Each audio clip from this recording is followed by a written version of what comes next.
Okay, hello everyone.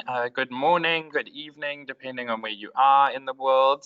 And thank you for joining us. We're very excited to host the 6th webinar in our post-2020 series, where we'll be providing an update on the local and subnational roadmap towards COP15.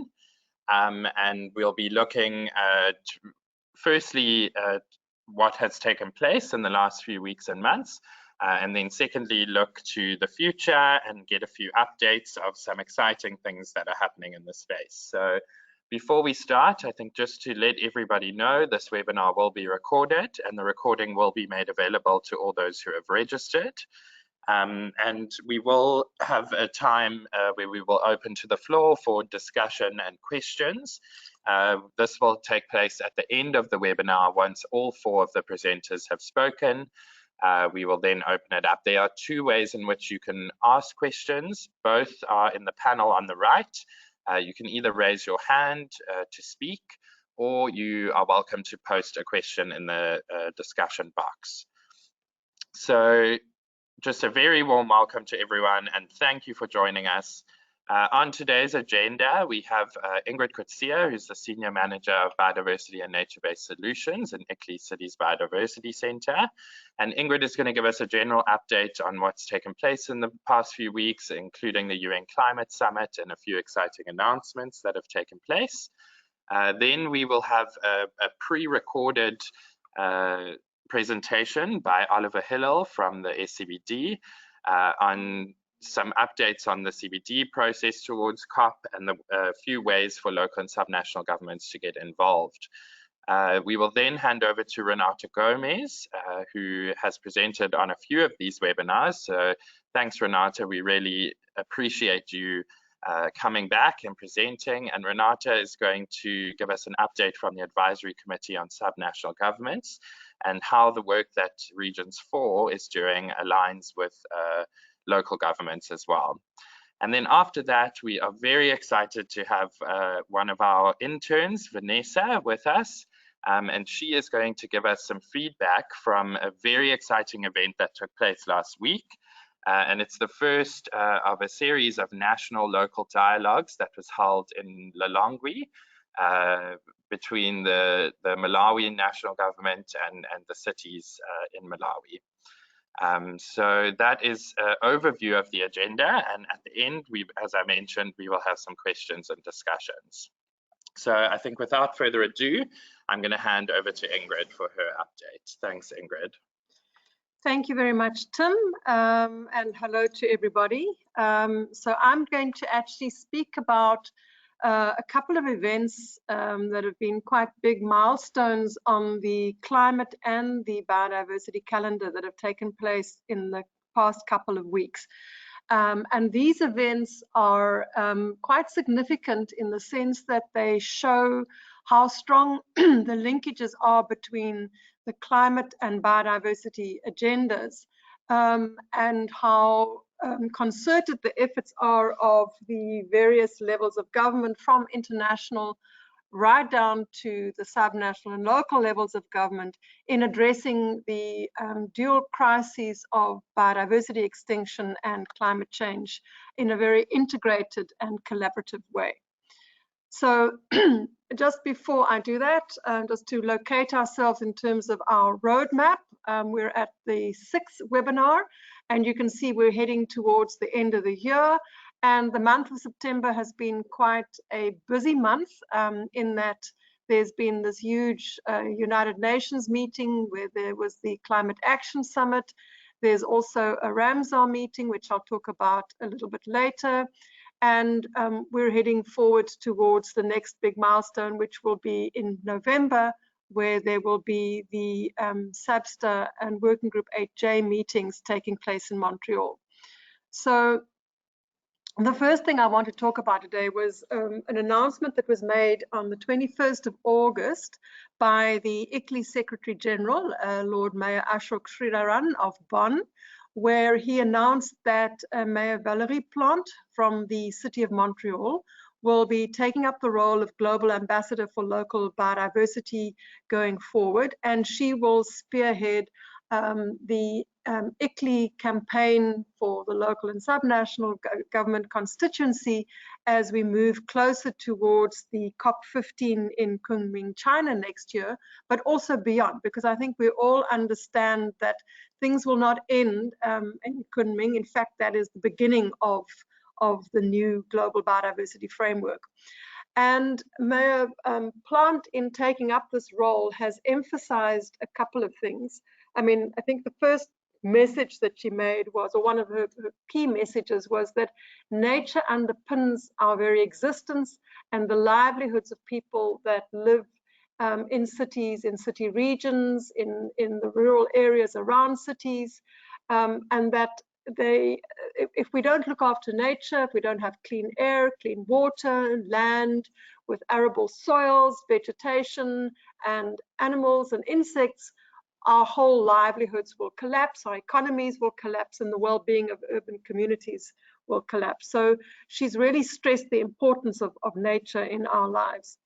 The other thing that Mayor Plant has done is she's called upon mayors around the world to join her in igniting a global wave of local action from cities, towns, and regions to plan, conserve, and restore nature. And already we've seen several of the big cities that have come out in support to this call, and I want to just highlight a few. These are, for example, messages of support and endorsing actually the call from Mayor Plant, coming from London, from Paris, from Cape Town, and several other cities. And it has also resulted in several more cities signing up to Cities with Nature. And as you know, Cities with Nature is the platform that is recognized by the Secretariat of the Convention of Biological Diversity as being the platform where cities and subnational governments should share and report on their ambitions and their commitments to protecting nature for the post-2020 framework. Then I think actually before I carry on, I think the other thing is I just want to read a quote from Mayor Plant, because I think it really sums up the whole message very clearly, where she says that citizens such as the city of Montreal are firmly committed to the protection of biodiversity. And she gives an example, which was the creation of nature parks, including Canada's largest municipal park, to achieve the 10% terrestrial protected areas and increase our canopy, which are among the measures to bear witness of this commitment that cities are making. So that was a great event as well. And I think the other message that is important for us as local and subnational government constituency members is that to remember that collective action taken at the local level is the best way to change and to make the change at the global scale. And the other point that she made is that it's important for local and subnational governments to make their voices heard within the consultations and negotiations around the new global biodiversity framework. So against the backdrop of that really inspiring and impassioned plea from Mayor Plant, there's also been a very important event taking place the past week, and that has been the United Nations Climate Action Summit, which took place in New York. And the interesting and important thing about this, particularly for our constituency, is that cities and subnational governments and nature-based solutions featured very prominently in the program of this climate summit. For example, there was an opportunity for announcements to be made by national heads of state to make an announcement around how they are going to use or scale up nature-based solutions in their nationally determined contributions, the NDCs, as well as long-term strategies to increase actions that protect nature in fighting and in tackling the climate change around in their countries. And this was a very prominent feature of the summit. But even more excitingly, there's been a session specifically just on cities, which took place on the 21st.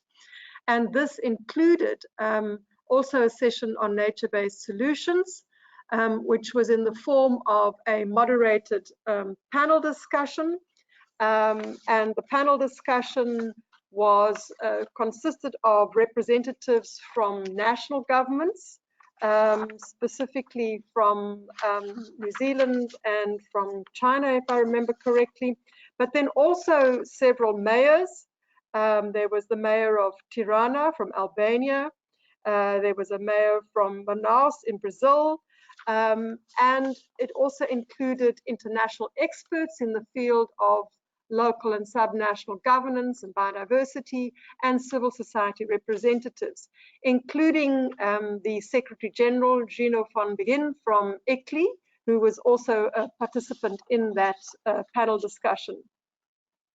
And essentially what Gino's messages were at in the panel discussion was he reiterated the importance of the fact that we need to renew our commitments to deliver on sustainability. And he focused specifically on the importance of multi-level governance, which reiterates the importance of local and subnational governments in meeting and achieving global targets. He also talked a lot about collaborative and holistic efforts. And he indicated, and I think the message of hope that Gino gave was that this is a very big challenge, but it's also a once-in-a-lifetime opportunity to really work together within the 3 Rio Conventions and within all levels of government to create a nexus of climate, land, and nature through multi-level and collaborative approaches. And with that, really emphasizing the importance of the local and subnational levels of government and bringing together climate and biodiversity. Gino also referred to cities with nature and as being the platform for cities and subnational governments to make their commitments. And then he announced a very exciting initiative, and that is that ICLEI, together with the city of Bonn, have agreed to step up initiatives in addressing the climate, the challenge, the climate crisis, through a 10-year initiative, which is called Urban for Life. And this is specifically aimed at driving local action in response to the current climate emergency, but also to advance livelihoods that are in harmony with nature. So there again comes in the nature aspect. And thirdly, to ensure the convergence of sustainability goals through multi-level and integrated collaboration. And I would really encourage you to look on the website and go and have a look at this Urban for Life initiative, and for cities and subnational governments to take up that challenge. Another exciting thing that happened at the United Nations Climate Action Summit was the launch by the United Nations Economic Commission for Europe of the Trees in Cities Challenge, also focused on scaling up climate actions in urban areas. And with this launch, the UN ECE have called on mayors to make tree planting pledges and to put these in action. And some of the first mayors that have taken up this challenge and responded to the challenge at the summit were the cities of Tirana, Victoria, Bonn, and Helsingborg. And it's a particularly exciting challenge, I think, for those cities in Europe to join. And it's something that we, within ICLEI and from the city of Bonn, are really proud of. Also to say that our city, Bonn, has signed up to this pledge. The city of Bonn, for example, I think they said something about 25,000 trees that they are pledging to be planting by the end of this year, which is quite a formidable challenge, and I wish them all the best with that. And then the 2 other events that I just want to highlight. The one was held at the United Nations Convention on Combating of Desertification, the COP14, and that was a local and regional government day, which was held earlier this month on the 7th of September in New Delhi. And that was a gathering of local leaders and regional leaders from around the world, which included mayors, deputy mayors, secretaries, governors, senior officials, and also representatives from civil societies, from urban and subnational networks such as ICLEI, etc. And one of the outcomes of that particular day and of the COP14 was the Delhi Declaration. And the exciting news for local and subnational governments is that it includes within the preamble a standalone paragraph on local governments, land and nature, making those linkages. And I've included it there. You can read it for yourself. But I think the important message there is the concept of the whole of society getting together. So it's about the private sector, about government, civil society organizations, and recognizing all the levels of government, and also recognizing that the collaboration between them is essential to achieving the objectives of the UNCCD Convention. And then the important one is the message that it encourages local governments to adopt integrated land use management and enhanced land governance to rehabilitate the natural resource base that makes cities sustainable, taking into consideration the new urban agenda, including by reducing rates of land consumption, soil sealing, along with biodiversity and ecosystem loss. So here's another example of where the message of having to protect nature and look after our natural resources at the local and subnational levels has come through in the UNCCD Convention as well. And then finally, just to say a few words about wetlands. A few years ago at the Ramsar Convention, there was a decision to start off with this program of wetland cities, and they initiated an accreditation process. And then this year, currently, as we are speaking now, there is a meeting. It's the first meeting, actually, that's taken place following the successful completion of the first accreditation cycle. And there's a meeting taking place in Suncheon City in the Republic of Korea. And the first part of the meeting is just the gathering of the mayors from the various cities and countries. There are 18 countries around the world, many of them from the East. 18 cities from around the world that have been officially recognized as wetland cities. And there was a day and a bit of the mayors gathering together to share and exchange experiences. And that's been followed by a technical committee meeting. And the focus of this technical meeting is to review the roles of the committee and the Ramsar Secretariat, to review the application process, but also to share ideas in terms of how they can better achieve wetland cities. And we all know how important wetlands are in protecting vital ecosystem services that support life in general, but also very important functions such as flood attenuation. They provide spiritual and natural sites of enjoyment. And so this also is a very important initiative contributing to the greater protection of our natural sites towards COP15 next year. Thank you. Great, thank you so much, Ingrid.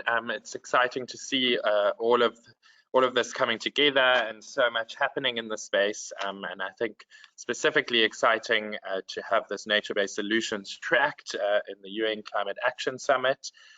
So yeah, there's a lot that has happened, and now I'm going to play a pre-recording by Oliver Hillel from the SCBD.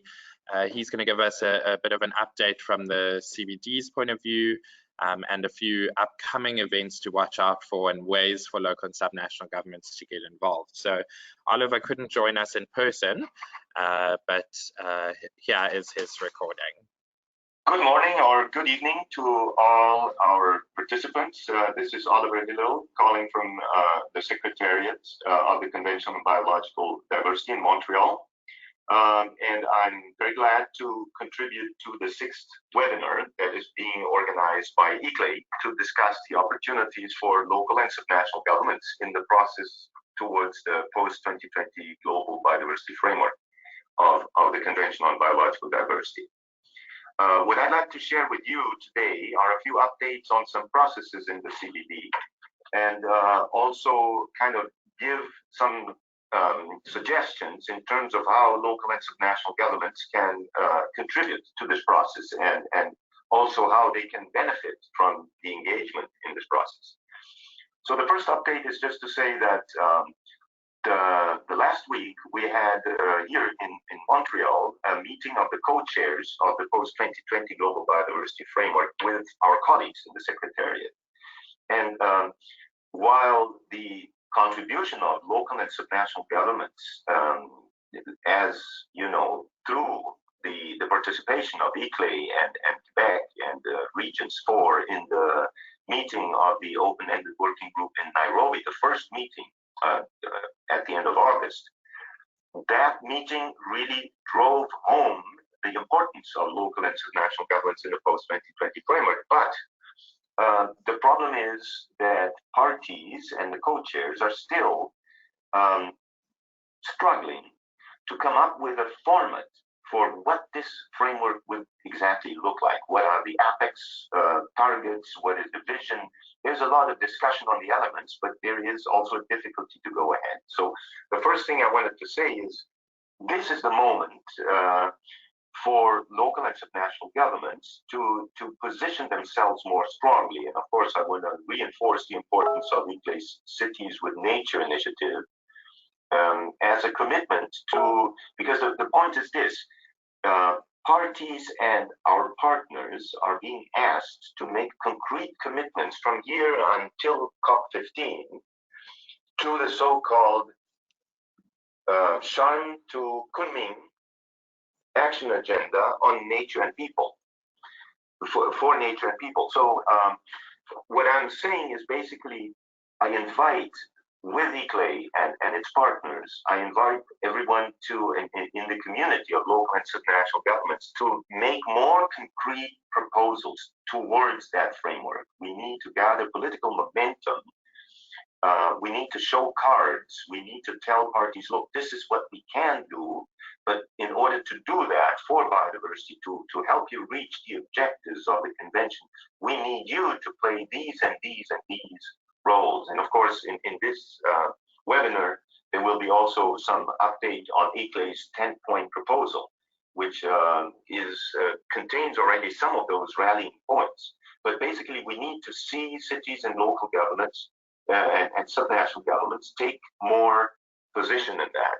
And again, the Cities with Nature platform is the way to go. So please be encouraged to start concretizing what you would like to see, because it may not come by itself from the CBD parties.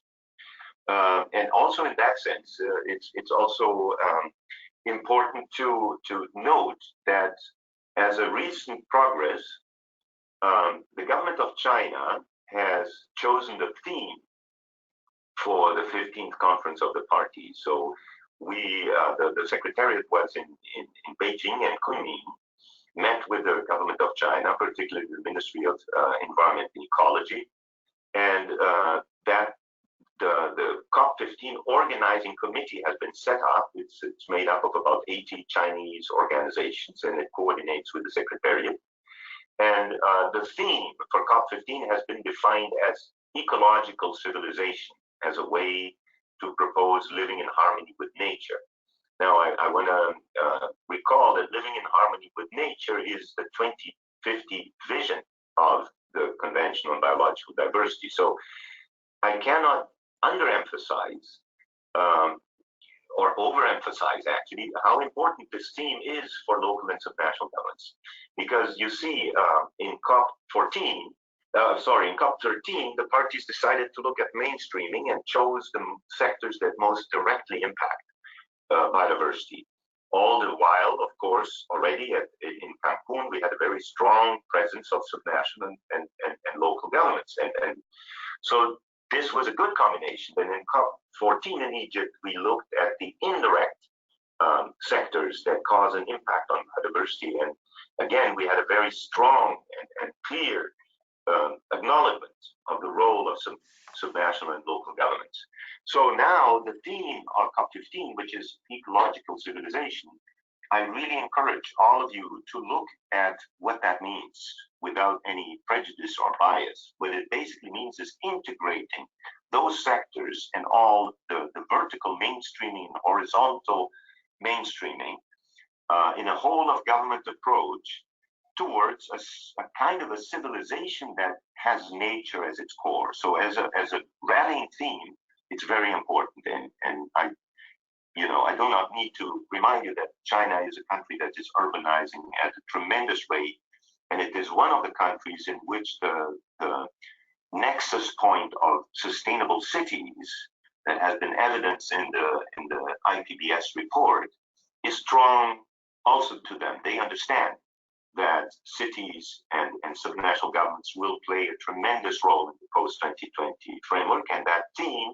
definitely opens a lot of doors for this. Another symptom of that is that both the governor and the government of Yunnan province in China, as well as the mayor and the city of Kunming, who are the hosts of the 15th conference, are very much involved in the organization and have expressed their wish to see a very strong summit that is co-organized with ICLEI, parallel to the conference. So again, this is all to say that the theme of COP15 is very attractive to the constituency of local and subnational governments. And of course, we in the Secretariat are ready to help through ICLEI and Regions 4 and the EU Committee of Regions and other networks and associations to make sure that their contribution to the vision of an ecological civilization where urban sustainable consumption and production is one of the main tools to manage landscapes all across the globe, that this is part of what they understand under that. And my last points to share is about some relevant meetings that will be happening over the next couple of months, and to which I'd like you to pay attention. And also this could be a great way for each of you to reach out to your national governments to also make sure that they understand the importance of your contribution. Basically, in the Convention on Biological Diversity, because of the plan of action that was adopted in 2010, and that we want to re-engage for the post-2020 framework, parties and cities and subnational governments are one government. So this is the message that we want to send, and we'd like to invite you to contact your national governments to share those ideas for the meetings that will come up. What are those meetings? Maybe the first one I will refer to is the meeting in Singapore of the Singapore Index on Cities Biodiversity. Will happen in October 14-17. It's not a big meeting, it's the technical advisory group for that Singapore Index. But what it does is it will offer us a basis for the metrics for local action, for city action. So the Singapore Index is a composite of 23 indicators that is aimed at helping cities self-assess their performance and their status and trends on biodiversity at the service of development and health and their citizens' interest. So the Singapore Index, which is quite well defined scientifically and has been tested by over 100 cities, will be improved, it will be flexibilized, we will discuss it, and please stay tuned. And if I may say so, please look into the Singapore Index as a way for cities to take the metrics, the management, just reminding Galileo said that whatever cannot, what measure everything you can, whatever you can't measure, make measurable. And that's what the Singapore Index is attempting to do. The second meeting I wanted to call attention to is supposed to happen in February of next year, and that will be a meeting of subnational and local governments in Brazil, and of course there will be an international aspect to that. So, but it will look at how we can rally the positioning of cities and local governments in one specific case in Brazil. But there will be we're discussing elements of cooperation with other cities, and for instance, one interesting aspect of that is that there's a community of Lusophone speaking countries, or Portuguese speaking countries, so there could be ways for this to be extended to include an international aspect. But basically the lesson of that meeting is that it will be very interesting to have that kind of positioning. So basically the positioning of this meeting will be that Brazilian cities and subnational governments will be helping their national government in submitting a position that clearly explicits the contribution of that level of government. And the last meeting I wanted to call attention to, which is at the moment not yet completely defined in terms of its timing. There's been some discussion about April of 2020, is a meeting that it will be hosted by the government of Scotland, has been shared at the open-ended working group in Nairobi by the United Kingdom. And at this moment, Scotland acts as a subnational government of the United Kingdom in the convention. So Scotland wants this meeting to focus on land and seascape management at the level of productive and protection landscapes, which is an issue of subnational governments. So they will work with the EU Committee of the Regions, with Regions 4 and with ICLEI has been announced in the meeting in Nairobi as a contribution of subnational governments to the post-2020 framework.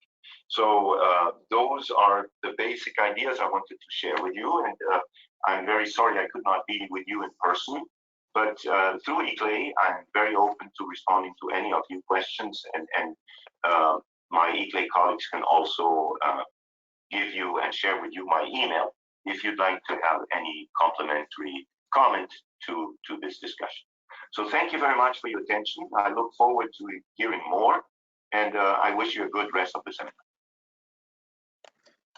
Great, a huge thank you to Oliver for his willingness to join us time after time.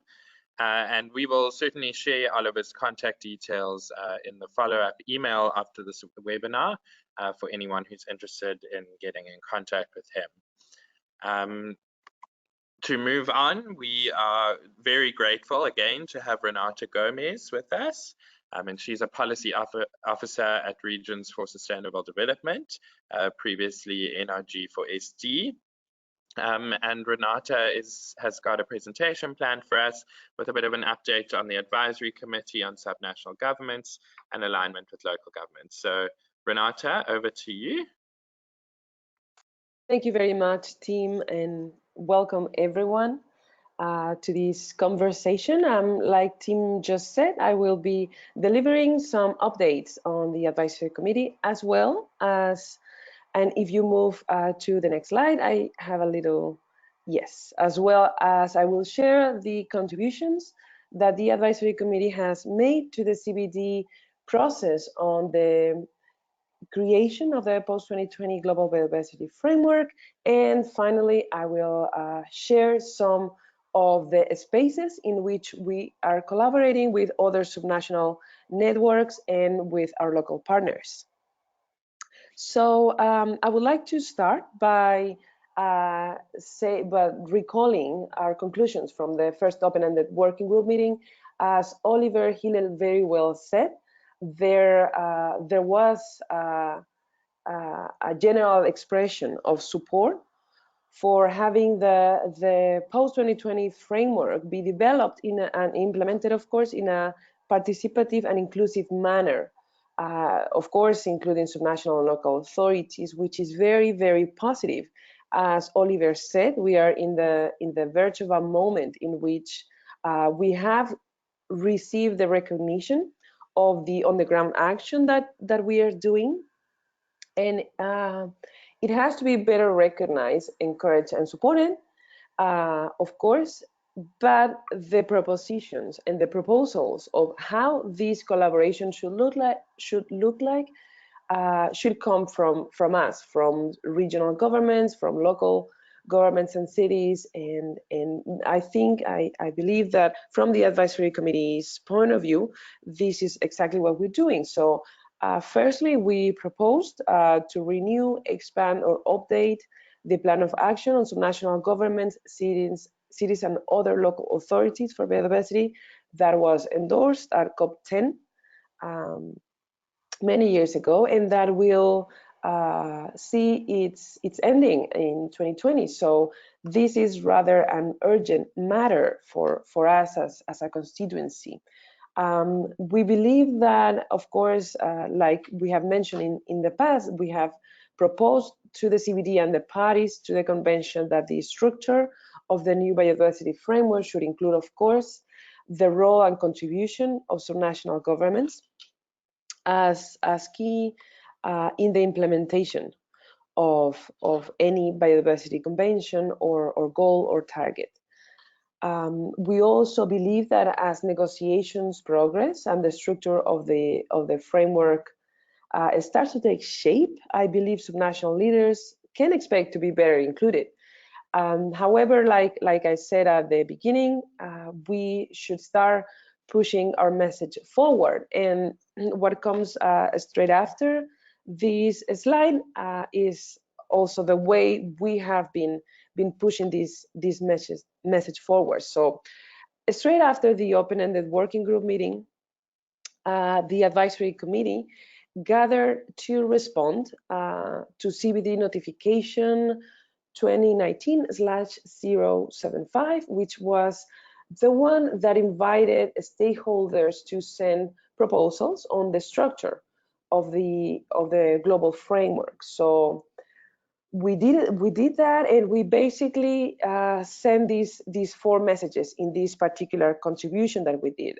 One being that the advisory committee believes that the processes for developing and implementing the new global biodiversity framework must be well understood and clear to all stakeholders. And by this, we mean that it should not only generate support from the parties to the convention, but also from all stakeholders, including, of course, subnational and local governments. So this notion of support by all includes, like I said, every level of government. We believe this to be essential to effectively implementing this framework in the future. We not only need to be involved in the development, but we need to not just be consulted, but we need to actively be involved and actively support what's going to come in the post-2020 era.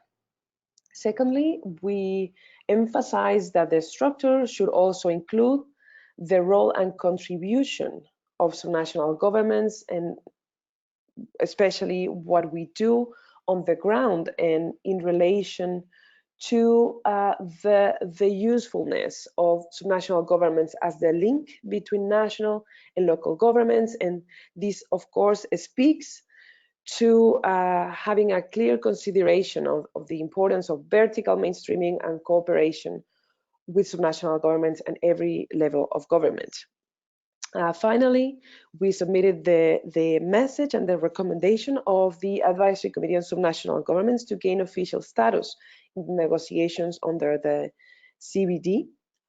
We believe that to be heard, we need to not only go through subnational governments and not only go through our national focal points, but gain some level of authority or status within these negotiations. We want to be further recognized, not just by being consulted, but perhaps by also being considered somehow in the votes and in the process that is to come and to be developed after the post-2020 global biodiversity framework. So this is the very general message we have been sharing. Like I've mentioned in my previous interventions in this webinar series, we have been responding to every CBD consultation because we want to reiterate the importance and the role of national governments like ICLEI and our other leading networks of subnational and local governments. We have been using every platform possible to submit our comment, and in the next slide I will tell you a little bit more of what we have been doing in the for example, to align our efforts with what's happening in the world, particularly. And before I go into the European Week of the Regions, I want to mention, since Ingrid also mentioned, that the UN High Level Week and the Climate Action Summit that took place only a few days ago provided also a very important platform for regional governments to announce commitments and actions for a sustainable future. In particular, the governments of Cosas in Senegal and Campeche in Mexico joined the World Health Organization's initiative for air quality and health, and they pledge to achieve safe air quality in their territories by 2030.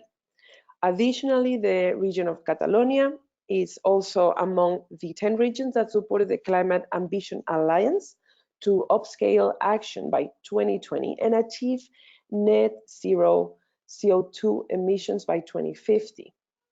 Also, and this is to finalize our comments on the Climate Action Summit, Mr. Benoit Charette, the Minister of Environment of Quebec, announced Quebec's contribution of $3 million Canadian dollars to the UNFCCC Adaptation Fund to boost climate action on the ground. So these are very important commitments that are coming from subnational governments that are very strongly related, of course, to climate adaptation, but also to sustainable development and, of course, to biodiversity in the long run. And now I would like to comment that together with the European Commission of Regions, we have been we are taking a big role on the European Week of the Regions and Cities that is taking place in Brussels from the 7th till the 10th of October. Particularly, we are on the field of biodiversity. We are chairing a session that is titled "The Future of Biodiversity in the Hands of European Cities and Regions," in which actually Oliver Hiller is also taking part. This is going to be very interesting and also key for us as regions. It's again a platform in which we can showcase and discuss the regions and cities' contribution to the formulation and implementation of the post-2020 global biodiversity framework. We see that the potential for biodiversity action is not yet fully utilized at present, although it's of course increasingly being recognized. So we believe that this ongoing preparatory process should represent a major opportunity for local and regional authorities to help shape the future of biodiversity targets and of course contribute to its delivery on the ground once it's adopted. Also, this platform works as a platform to have our efforts formally recognized by, in this case, the European Union, but also the CBD, since Oliver Hiller is also going to be taking part. Additionally, at the European Week, we are also participating and co-organizing a session titled European Regions in the 2030 Agenda Towards a Community of Practice. In this case, this is a workshop that will showcase good practices and common challenges of EU regions that are also members of Regions 4. And this will serve to set a framework for collaboration of these regions, of these subnational governments and other stakeholders to create a community of practice of European regions, like I said, also members of Regions 4, who want to enhance coordination towards political strategies and programs, of course, in relation to sustainable development, but as well as biodiversity and other climate actions on the ground. Additionally to the European Week, we are hoping to be hosts of a side event at Substas 23, together, of course, with ICLE, with our partners of the Group of Leading International Governments to the Aichi targets, goals, the Committee of Regions, as well as other partners. So we hope to once this is announced and closed, we are going to be publicizing this event, and we hope to see you there. We are hoping to build and strengthen our collaboration with the parties to the convention, and of course to continue to build momentum for subnational governments and cities towards COP15, of course.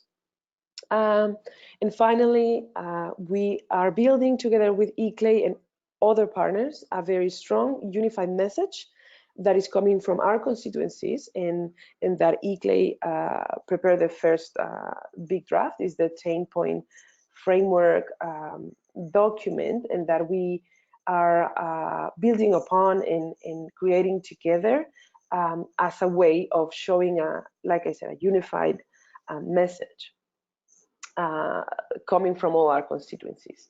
And just to close, I would like to thank you all for your interest. I will encourage every one of you to keep these events and these opportunities in your calendars. Of course,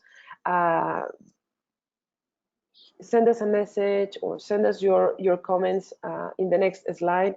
The final slide, you can see my email. Please, like I have been saying in the previous editions, we are open to hear from subnational leading regions. If you want to take part, just follow us on our Twitter and visit our website. We will be eager and happy to share more information with you. Thank you, Tim and Ingrid, for the opportunity of being here, and back to you. Great, thank you, Renata. And we look forward to working with you and our other partners as we co-develop this very strong message together for both our constituencies. So thanks for joining us, Renata. We always appreciate you taking the time. So now we're going to have a very exciting presentation by our intern for climate change, energy and resilience. And her name is Vanessa. And Vanessa, under the auspices of our Urban Natural Assets project that is run out of ICLEI Africa, or UNA as it's called, a national local dialogue was held in Malawi with some of the Malawian cities and the national government. And to bring in the voice of the youth, Vanessa was able to attend this dialogue and is going to be giving us some feedback now of what came out of it. So Vanessa, over to you. Thank you very much, Tim. As Tim has already mentioned, the UNA team from ICLEI Africa engaged in a national and local dialogue that took place last week in Malawi. So in this dialogue was convened by the Environmental Affairs Department as well as the Lilongwe City Council, in order to actively engage and contribute to the process of developing a robust post-2020 global biodiversity framework. And so in this dialogue, we asked 4 key questions just to get an understanding of where Malawi is regarding the post-2020 global biodiversity framework. And I will take you through the outcomes of the dialogue based on these 4 questions. So the first question that was asked was, where is Malawi now? So some of the comments that came out of that were, there is a lot of intent, but there isn't real action. There's a small group that's pushing forward this agenda, but it lacks a collective action. And there's also a budget available for biodiversity related work, but it's very little, and also it is not ring-fenced.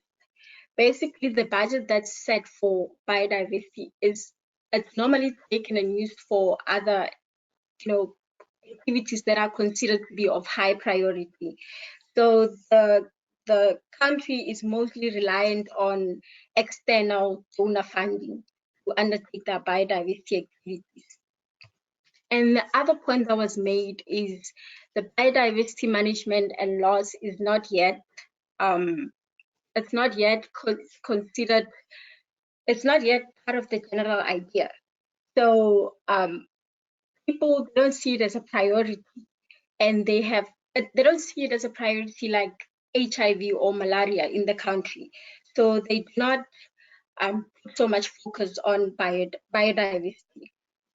And then the other question that was asked is,